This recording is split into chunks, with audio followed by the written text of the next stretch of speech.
Hey, what's up, Raider Nation? Happy Thursday. I hope everyone's week is going well.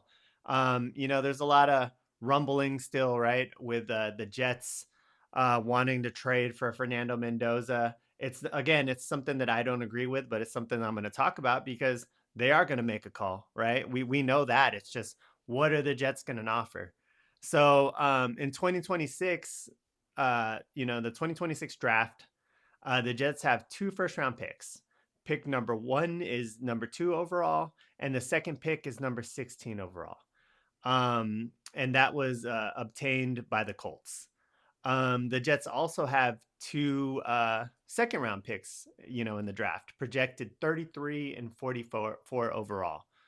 Also, in 2027 draft, the Jets are projected to hold three first round picks, one their own, and then plus picks acquired by Indy from the Sauce Gardner trade, and the Dallas Cowboys from the Quinton Williams trade.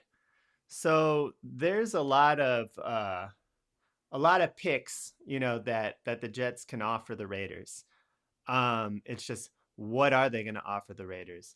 Maybe they offer us two first round picks and two, second round picks, or they offer us two first round picks this year and maybe a couple first round picks in next year's draft. So for me, if we have our guy and we really believe that Fernando Mendoza is, the can't miss, quarterback that could help us, change our team around, then I wouldn't consider it even if you threw us, all of your draft picks this year and next year. It sounds crazy, but if it's your guy, I think you just have to go with him. But I bring this up because they are going to make the call, right? The Jets will make the call. It's just what are they going to offer us? And they have a lot to offer. So, it'd be interesting to maybe hear, what's being offered. I know they're not going to make that public, maybe not until after the fact, but that's a lot of trade leverage. So to be honest, for the Jets, they have so much rebuilding to do as well. I mean, I would keep all those picks and just start building, but they're definitely going to make the call. So I know I'm going to get some comments saying, why would we trade Mendoza? It's not about that. I'm just talking about the business aspect of going into the draft, and the Jets are going to call us. And speaking of Mendoza, it's reported by the NFL analyst Dane Bergler that Mendoza is already looking for real estate in Vegas. So that's reassuring. That's promising that Mendoza is already shopping around for property in Vegas. So, and in his words, it's as a no-brainer for the Raiders that we've seen at number one pick in recent years. So, it's looking pretty set in stone that Mendoza's coming to the Raiders. Um, where's Mike Evans going? That's still, going around. I don't think they're going to franchise tag him. Um, would you like to pick him up, Raider Nation, for the right price? I mean, his best years are behind him, but if we can get him, maybe even on a 1 year while we're looking for our number one, it'd be nice to have Mike Evans in the locker room. Um, Rich Bisaccia has stepped down as the Packers' assistant head coach and special teams coordinator. I mean, we already have assistant head coach, with Mike McCoy, and we have our special teams coordinator. So we're not going to pick up Rich, but once a Raider, always a Raider. His last year with us did great. Helped us, get to the playoffs. So best of luck to Rich Bisaccia. The Niners are hosting a regular game season in Mexico City.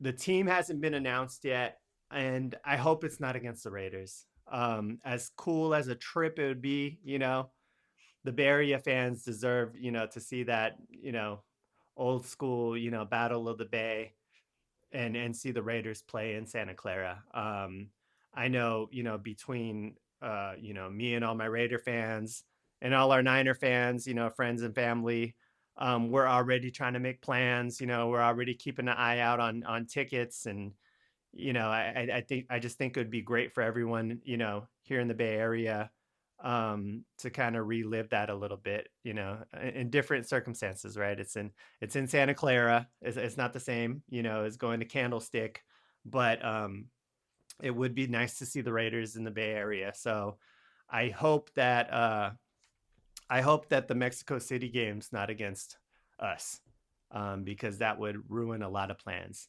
Now it'd be cool to go to Mexico City and see the Raiders play the Niners, but we want that battle of the Bay feeling out here. So, and everyone's making plans. It's going to be a big get together for everyone here in the Bay Area. I'm sure even Raider fans from all over will travel to that game. So, um, I hate that the NFL does this. It really ruins a lot of people's plans when games get flexed or they just don't make that announcement and they make us wait. Um, these games aren't cheap, right? We need to plan these games, so just let us know. So that's my thoughts on the Niners having a game in Mexico City. I hope it's not against the Raiders. Um, KC is reloading. They're definitely, Andy Reid's definitely looking at, the strength of the AFC West. It's always a loaded AFC West, but now the Broncos are real contenders. The Chargers should be contenders. We just never know with the Chargers, right? But they also see that we're starting to, work on building something. So KC is trying to stay, is trying to reload, especially after their disappointing season last year. So what they did, and this is what good quarterbacks do, they restructured Patrick Mahomes' contract this week, lowering his salary from 78.2 million to 34.65 million for the upcoming season. And that's creating a $43.56 million in cap space. So KC definitely wants to bounce back, right? There's uncertainty with Kelsey. Maybe he's going to try to do it one more time. Maybe Andy Reid's going to try to do it one more time. But remember, they also picked up Bieniemy. That's who KC really had success with, on the offensive side. Um, and then also, I wouldn't be surprised if they pick up Tyreek Hill. So KC is looking to get right back in the mix. So so yeah, it's good that we're really trying to build something now, because it looks like KC will remain strong. Denver's strong now; they're a contender. And again, I, I never know what to say about the Chargers. They should be good, right? um, the Browns Pro Bowl guard Wyatt Teller, um, who is scheduled to be a free agent this offseason, announced on IG that he will not return to Cleveland, and now he'll sign anywhere. So that's something to look out for as well, during free agency. Remember, the franchise tag is open. So there's going to be a lot of movement from now until the deadline, early next month, I want to say. I think March 4th, or maybe it's sooner. I just don't remember off the top of my head, but there's going to be a lot of movement, a lot of action, a lot of signings. So be on the lookout. But what are your thoughts, Raider Nation? I want to see your comments. Let me know what you think. Let me know what you think about the draft trade talks. Again, I'm not for it, but it will be interesting to see what the Jets are going to offer us. But if you like the content we're going over, please like, subscribe, share, and I appreciate the support always. And peace out, Raider Nation.